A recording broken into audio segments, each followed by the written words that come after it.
ভোরবেলা উঠে কাজ করতে করতে কখন যে বেলা হয়ে যায় বুঝতেও পারি না। সেই ভোরবেলা উঠেছিলাম প্রায় 6:45 সময়, তখন এতটুকু রোদ ছিল না, আর খুব স্নিগ্ধ একটা আলো ছিল। আর এখন দেখো কত রোদ উঠে গেছে। এখন বাজে প্রায় 10টা থেকে 10:30 তো হবেই। আর যেহেতু রবিবার সেহেতু অনেক কাচাকুচি থাকে, আর ভেবেছি কাচাকুচি করে স্নান করে পুজোটা দিয়ে নেব। তো দেখো বন্ধুরা, আগে স্নান টান করে নিয়েছি, ঘরের বিভিন্ন রকম কাজকর্ম যেটা প্রতিদিন থাকে সেই কাজকর্মের থেকে তো আর রেহাই পাওয়া যায় না, কোনোদিনও কেউই পায় না সত্যি বলতে। আর আমারও সেই একই ব্যাপার। তো যাই হোক না কেন, স্নান করে উঠেছি, তার আগে জামা কাপড় কেচে রেখে দিয়েছিলাম, স্নান করে একেবারে মেলে দিচ্ছি। আর এখন যাব একটু পুজো করতে। তো পুজোটা করা হয়ে গেলে তারপরে যাব আর এক জায়গায়। কোথায় যাব বলো তো? আসলে মা আজকে বলেছে ফোন করে যে এসে একটু খাওয়া দাওয়া করতে, তো বোনও আসবে, সেই কারণে একটু মায়ের বাড়িতে যাব। তাই আজকে তাড়াতাড়ি চান করে শ্যাম্পু করে নিলাম, শ্যাম্পু করে নিয়ে পুজোটা দিয়ে তারপরে বেরিয়ে যাব, জানো তো। তো যাই হোক না কেন, তো দেখো বন্ধুরা, আমার তো স্নান হয়েই গেল, আর এখন কিছু একটা জলখাবার খেয়ে আমি বেরিয়ে যাব। তো অনেকটাই দেরি হয়ে গেছে, আর ভাবছিলাম যখন মায়ের বাড়ি যাচ্ছি তখন একটু মাংস কিনে নিয়ে যাব। গুড মর্নিং এভরিওয়ান, তোমরা সবাই কেমন আছো? আশা করি যে যেখানেই থাকো না কেন সবাই ভীষণ ভালো আছো, আর আমিও ভালো আছি। আলুর শহর চন্দননগর থেকে আমি তমালি বলছি। তমালির সাত কখন চ্যানেলে আরও একটা নতুন দিনে নতুন ব্লগে তোমাদের অনেক স্বাগত। আজকে সকালবেলা বাড়িতে কিছু কাজকর্ম করে চলে এসেছি মায়ের বাড়িতে। আজকে একটু খাওয়া দাওয়া করব মায়ের বাড়িতে। তো তেমন একটা বিশেষ কিছু ব্যাপার না, এই আর কি। তো সামান্য কিছু খাওয়া দাওয়া করব, তো সাথে থেকেও আশা করছি ব্লগটা খুব ভালো লাগবে। আর এই দেখো আমার মায়ের বাড়ির পিছনে কাঁঠাল গাছ, অনেকটা মানে এঁচড় হয়েছে আর কি, এখন পাকলে কাঁঠাল হবে। তো আমার এত ভালো লাগে এরকম জায়গাগুলো, ভীষণ ভালো লাগে। তো চলো কাজকর্মগুলো করি। দেখো এখনও চেঞ্জ করিনি, চেঞ্জ করব, চেঞ্জ করার পর তারপরে কাজ করব। তো চলো সাথে থাকো, আশা করছি ভালো লাগবে। আর আজকে রবিবার, বোনও আসবে, বোনের মেয়ে আসবে, ছেলে এসে গেছে। তো সবাই মিলে আজকে ভীষণ মজা হবে। আরও তাড়াতাড়ি চলেও যাবে, আর আমরা বিকেলের দিকে যাব। তো চলো সাথে থাকো, দেখতে থাকো, আশা করছি নিশ্চয়ই ভালো লাগবে।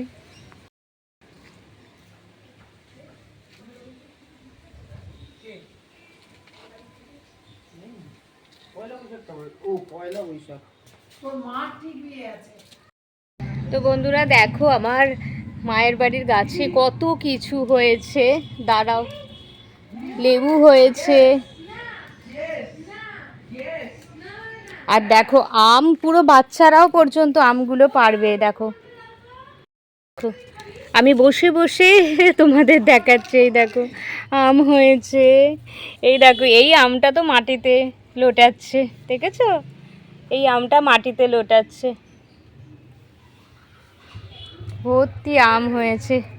আর এটা লেবু গাছ। এত রোদ আমি দেখাতেও পাচ্ছি না, আমি বুঝতেও পারছি না তোমরা কতটা কি দেখছো না দেখছো। আর ওই দেখো আম ঝুলছে, এই দেখো আম ঝুলছে। আর এই দেখো, দেখেছো কত আম হয়েছে, খালি দেখো, মানে সবাই পারবে আর কি হাতে, এরকম ব্যাপার। এই দেখো লেবু হয়েছে গাছে, দেখেছো? এগুলো এগুলো হলো গন্ধ লেবু, সে গন্ধরাজ লেবু বলে না, এগুলো গন্ধ লেবু। মানে এত রোদ পড়েছে না, আমি নিজেও বুঝতে পারছি না কোথায় লেবু হয়েছে। পাতার কালার আর লেবুর কালার পুরো এক হয়ে গেছে। তো চলো, রোদে থাকতে পারছি না, এবার ঘরে যাই, চেঞ্জ করব, চেঞ্জ করে রান্না বসাবো। আর এই যে মা চাল নিয়ে বসে আছে, আমি চালটা ধোবো। আমি আগে জামাটা চেঞ্জ করে আসি, তারপরে।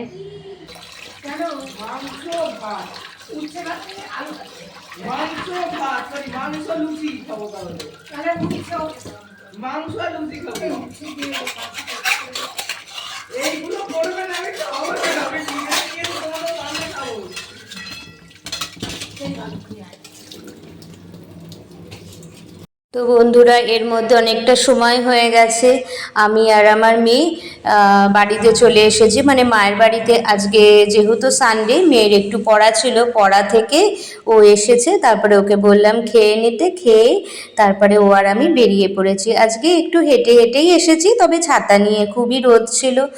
তো যাই হোক না কেন, মায়ের বাড়িতে এসে তোমাদের সাথে তো ইন্ট্রোডিউস হয়েই গেল। তো এখন একটু চালটা ধুয়ে নিচ্ছি। মা চালটা দিয়েছে, মেপে দিয়েছে, আর আমি চালটা ধুয়ে নিচ্ছি, কারণ এখন যদি রান্নাটা না বসাই অনেকটাই দেরি হয়ে যাবে। আর ওদিকে মা বললো যে একটু চা করবি, তো আমি আর মা দুজনে মিলে একটু চা খাবো। এখনো পর্যন্ত বোন আসেনি, তো তার জন্যে ভাবলাম যে একটু চা করেই নিই। চা খেতে খেতে গল্প করতে করতে অন্যান্য কাজ করা যাবে। তো আমি মাংসটা নিয়ে এসেছি, মাংসের দোকানে একটু ভিড় ছিল বলে ওখানে দাঁড়াতেও হয়েছে, তো তার জন্যে আর কি একটু দেরি হয়ে গেছে। তো চলো, আমার চাটা প্রায় রেডি হয়ে গেছে, আর একটু গল্প করতে করতে ভাবছি যে চাটা খাই আগে, তারপরে অন্যান্য কাজকর্মে লেগে পড়বো। মা এর আগে সমস্ত কাজই করে রেখেছে, সমস্ত কাজ মানে ঠাকুর দেওয়া মায়ের বাড়িতে, তারপরে ঘরদোর পরিষ্কার করা, তারপরে অন্যান্য রান্না করা, এগুলো সবই মোটামুটি করে নিয়েছে। কারণ বোন আসবে, বোন বলেছে আজকে নিরামিষ খাবে, যেহেতু পরের দিন নীল আছে, তাই নীলের উপোস আছে, তার জন্যও একটু নিরামিষ খাবে। তো আমারও নীল আছে, কিন্তু আমি খুব একটা নিরামিষ খাই না ওই টাইমে, মানে নীলের আগের দিন বলতে চাইছি। নিরামিষ হলে নিরামিষ খাবো, আমিষ হলে আমিষ খাবো, মানে নিরামিষই খেতে হবে এরকম কোনো ব্যাপার নেই আমার আর কি। তো দেখো বন্ধুরা, আমাদের তো চা খাওয়া হয়ে গেছে। এখানে মা পেঁয়াজ, আদা, রসুন একসাথে আর টমেটো একসাথে বেটে নেবে, আর আলু কেটে রেখেছিল, আমি আলুটা ধুয়ে দিচ্ছি। আর আলুটা ধোয়া হয়ে গেলে ওই যে ওখানে প্যাকেটের মধ্যে দেখতে পাচ্ছ আমি চিকেন এনেছি, ওই চিকেনটাও ধুয়ে নেব। ধুয়ে একেবারে, মা তো ওদিকে মশলা বেটেই দিচ্ছে, তো আমি এদিকে ম্যারিনেটটা করে রাখবো।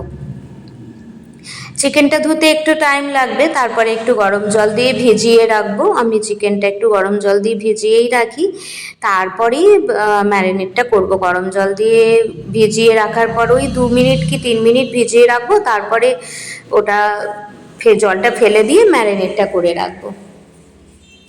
তো দেখতে থাকো বন্ধুরা, আশা করছি নিশ্চয়ই তোমাদের ভালো লাগবে। আজকের ভিডিওটাও একদমই অন্যরকম লাগবে। আর এদিকে দেখো, আমি তো ওদিকে চিকেনটা ভালো করে ধুয়ে রেখে দিয়েছি, আর ওদিকে মা মশলাগুলো বাটছে, আর আমি মাকে বললাম যে ঠিক আছে, তুমি তো এইগুলো ঝাড় দাওনি, আর একটু ধুলোও হয়ে গিয়েছিল, তো চলো আমি একটু ঝাড়টা দিয়ে নিই, তোমায় আর করতে হবে না আজকে, তুমি তো প্রতিদিনই করো, আমি ঝাড়টা দিয়ে নিই একটু, আর তারপরে আমি চিকেনটা ম্যারিনেট করে রাখবো। তো মা বললো যে ঠিক আছে, তুই ওখানেও করিস এখানেও করবি। আমি বললাম যে ও অসুবিধা হবে না। তো মায়ের বাড়িতে এলে যেটা হয় আর কি, প্রত্যেকের ক্ষেত্রেই আমার মনে হয় মায়েরা দেখবে কোনো কাজ করতে দেয় না সাধারণত, আর আমারও সেরকম কাজ করতে হয়নি, জাস্ট এইটুকু জায়গা ঝাড় দিয়ে নিয়েছি। ঝাড় দিয়ে নিয়ে তারপরে আমি ওই খালি চিকেনটা করেছি, মা সমস্ত রান্না করে দিয়েছে। কী কী রান্না হয়েছে অবশ্যই তোমাদের সাথে শেয়ার করব। তো আগে এই কাজগুলো করে নিই, এই কাজটা হয়ে যাওয়ার পর তারপরে চিকেনটা ম্যারিনেট করে রাখবো। ওদিকে একটু জল ভরে নিলাম, কারণ জল ছিল না, তাই জলটা একটু ভরে নিলাম, কারণ 2টো বেজে গেলে, বা সরি 1:30টা বেজে গেলে মুখ ধোয়ার জল থাকবে না, তাই আমি বোতলে জলটা ভরে রাখলাম। আর এই দেখো, সমস্ত মশলা দিয়ে একসাথে ম্যারিনেট করে রাখবো, তাহলে তেলটাও কম পড়বে, মানে তেলটাও কম লাগবে, আর ওদিকে মাংসটা খুব একটা রিচও হবে না, একটু লাইট করেই করবো আর কি রান্নাটা। তো দেখো, আমি ম্যারিনেটটা আমার হয়েই গেল মাখা, এবার আমি মাংসটা বসিয়ে দেবো, আর ওদিকে ভাতটাও বসিয়ে দেবো, জানো তো।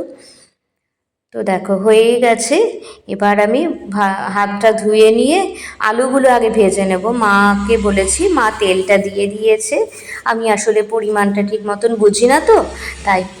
আর এদিকে আমি আলুগুলো ভাজতে দিয়ে দিয়েছি, এই তেলেতেই আমার চিকেনগুলো ভেজে আমি ম্যারিনেট তো করাই রয়েছে, চিকেনটা কষিয়ে নেবো, ভাজবো না, চিকেনটা কষিয়ে নেবো আর কি, এই যা। আর ওদিকে তো ভাত বসিয়েই দিয়েছি, আর এখানে চিকেনটা তেলেতে দিয়ে দিচ্ছি এখন। আর ম্যারিনেট করা থাকলে দেখবে চিকেনটা খুব তাড়াতাড়ি হয়ে যায়। আর চিকেনটা খুব ভালোও ছিল, জানো তো, বেশ সফট ছিল চিকেনটা বেশ। আর এই দেখো, উচ্ছে ভাতে দিয়েছে, আলু উচ্ছে ভাতে, এখানে আলু পোস্ত, এগুলো সব মা করে রেখেছে এর আগেই। আর আমার বোন যেহেতু খেতে ভালোবাসে এগুলো, এখানে কুমড়ো শাক চচ্চড়ি করেছে আর কি, কুমড়ো শাকটা। আর এই যে বিউলির ডাল একটু মশলা দিয়ে করেছে। তো আজকে নিরামিষ মেনুর মধ্যে এটাই, আর আমিষ মেনু হচ্ছে শুধুমাত্র চিকেন। এই যে আমি তো ঢাকা দিয়ে দিয়ে করি, আর দেখো তেলটা বেরিয়ে গেছে, এবার মশলা ধোয়া জলটা দিয়ে দিলাম। বিশেষ একটা সময় লাগবেও না, জানো তো, যেহেতু ম্যারিনেট করা ছিল তোমাদের তো বললামই। আর প্রায় মানে 5 থেকে 7 মিনিটের মধ্যেই হয়ে যাবে সাধারণত। আর ওদিকে আমার ভাতটাও ফ্যান পড়তে আরম্ভ করেছিল, তাই আমি কমিয়ে দিলাম। মাকে বললাম, মা ফ্যান পড়ছে, মাই বললো যে একটু কমিয়ে দে তাহলে। আর এই দেখো চিকেনটা ফুটে গেছে, আর ভাতও ফুটে গেছে, এবার সবটাই হয়ে গেছে আর কি রান্না। এই যে এদের পয়লা বৈশাখের জামা হয়ে গেছে। পয়লা বৈশাখের জামা একবার দেখা, সামনের দিকটা ফিরে দেখা। ও দারুণ লাগছে তোদের, একদম নতুন জামা প্যান্ট, দারুণ লাগছে। আর এই যে ওরা খেতেও বসে গেছে, এই আমার বর, আমার মেয়ে আর বোনের ছেলে খেতে বসে গেছে। আর আমার মা সব কিছু বেড়ে দিচ্ছে আর কি। আর আমার বোন ওদের জন্য একটুখানি মানে আমার মেয়ের জন্য আর কি নতুন জামা প্যান্ট এনেছিল পয়লা বৈশাখ উপলক্ষে। আর এই দেখো এইগুলো সব আইসক্রিম, আমাদের খাওয়া দাওয়া সব হয়ে গেছে। ওই আর কি ব্লিঙ্কিট থেকে আইসক্রিমটা অর্ডার দিয়ে দিয়েছিল। তো এই আর কি আইসক্রিম সবাই মিলে খাবো, 5 জনে মিলে। তো দারুণ লেগেছিল আইসক্রিমটা। তো এখন জানো তো বিকেল ওই 5টা বাজে, তো একটুখানি শুয়েছিলাম। আর বাসনগুলো অনেকগুলোই ছিল, তাই ভাবলাম যে বাসনগুলো মেজে নিই। মাকে তাই বলছে যে মা আমি বাসনগুলো মেজে নিই, মা বারণ করছিল। আর বোনও চলে গেছে, বোনকে অনেকটা দূরে যেতে হবে, ও স্কুটি নিয়ে এসেছিল, ও চলে গেছে। আর তাই আর কি আমি বাসনগুলো মেজে নিচ্ছি। আর মা আমাকে বারণ করেছিল, কিন্তু তাও আমি মেজে নিচ্ছি, কারণ মায়েরও তো অনেক খাটাখাটনি হয়েছে, আমার আর কি খাটাখাটনি হয়েছে। তো চলো বাসনগুলো আগে মেজে নিই, তোমরা দেখতে থাকো, আশা করছি ভালো লাগবে।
তো বন্ধুরা এই দেখো আমার বাসন মাজা হয়ে গেছে, ওই স্ল্যাবটাও মোছা হয়ে গেছে। আর এখন একটু মুখ টুক ধুয়ে একটু ফ্রেশ হব আর কি, ফ্রেশ না হলে ভালো লাগছে না। আর আমিও বাড়ি চলে যাব কিছুক্ষণের মধ্যে, এখন তো প্রায় বাজে 5:30। তো মা বললো আর কি যে একটু চা করতে বিকেলবেলাতে। তো আমার তো সব কাজই মোটামুটি কমপ্লিট, এখন একটু চা করব, চা করে ফ্রেশ হয়ে আমি বাড়ি চলে যাব। তো তাই মা আর কি বললো যে এসেছিলিস কতদিন পরে, এত ভালো লাগছিল, মানে থাকা হয় না, আমি প্রতিদিনই যাই প্রায় বলতে গেলে আর কি, কিন্তু থাকা হয় না। আর এই যে এখানে জলের বোতল, মানে এত গরম লাগছে সব সময়, মানে জলের বোতল ফাঁকা হয়ে যাচ্ছে, সবাই জল খাচ্ছে তো জলের বোতল ফাঁকা হয়ে যাচ্ছে। তো বন্ধুরা, ভিডিওটা আর বেশি বাড়াচ্ছি না, আজকের মতো ভিডিওটা এন্ড করছি। যদি ভালো লেগে থাকে আমার চ্যানেলটা সাবস্ক্রাইব করার অনুরোধ রইল। আর আবার নেক্সট ব্লগে নেক্সট দিন তোমাদের সাথে নিশ্চয়ই দেখা হচ্ছে। ততক্ষণ তোমরা ভালো থেকো, সুস্থ থেকো, আর আমরাও ভালো থাকবো। আর এখন কি একটু চা খাবো, চা খাওয়ার পর আমি বাড়ি চলে যাব। আর আমার বর এসে গেছে নিতে, বর চলে গিয়েছিল, আবার এসে গেছে নিতে। তো ও একটু কাজ ছিল, কাজটা সেরে আর কি নিতে এসেছে। তো নইলে আমি আর মেয়ে হেঁটে হেঁটেই চলে যেতাম, বিকেলবেলা খারাপ লাগে না। তো বন্ধুরা, আজকের মতো এইটুকুই, টাটা।